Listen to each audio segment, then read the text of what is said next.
కారం రంగు రుచితో ఉంటుంది. ఆచి మిరపపొడి అదరగొట్టే కారం రంగు రుచి.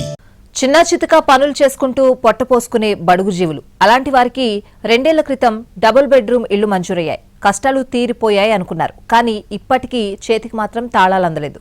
దీంతో చివరకు రోడ్డెక్కారు.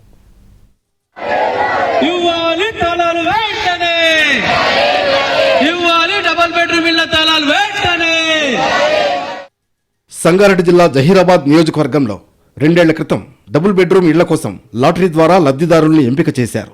ఇంటి నెంబర్తో సహా దస్తావేజులు అందించారు. అబ్బా అదృష్టం వరించింది అనుకున్నారు బడుగు జీవులు.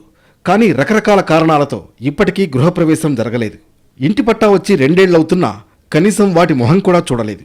త్వరలో ఇంటి తాళాలు ఇస్తారని ఇటీవల సమాచారం రావడంతో అంతా ఆనందపడ్డారు. ఈ నెల 12న డబుల్ బెడ్రూమ్ తాళాలిచ్చి గృహప్రవేశం చేయిస్తామని అధికారులు చెప్పారు. కానీ ఏమైందో ఏమో చివరి నిమిషంలో మళ్లీ వాయిదా వేశారు. 660 డబుల్ బెడ్రూమ్ ఇళ్లకు సంబంధించినటువంటి లబ్ధిదారులకు ఇప్పటికే సర్టిఫికెట్లు జారీ చేశారు 2 సంవత్సరాల క్రితం.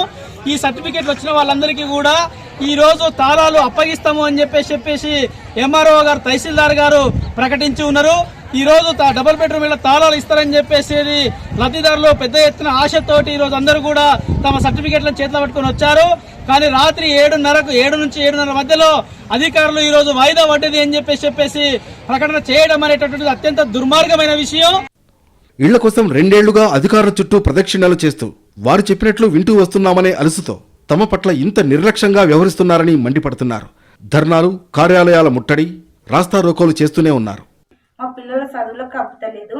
రూమ్లు వచ్చినాయి, డబుల్ బెడ్రూమ్లు మాకు ఇస్తలేదు సార్. ఎన్ని రోజులను పెట్టుకుంటారు? మాకు ఇచ్చేస్తే అయిపోతుంది కదా సార్. ప్లీజ్ సార్ మాకు దయచేసి మా రూమ్లు మాకు ఇచ్చేసేయండి. అంతే మేము కోరుకునేది.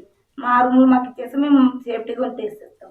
అంతే. మేము కూలి పని చేసుకుంటున్నాము, మేము రోడ్డు మీద వండుతున్నాము, కష్టపడుతున్నాము. మా పిల్లలు చదివించుకున్నానా, మీరు చూసుకున్నానా, వచ్చి చూసుడు పోకడవుతుంది.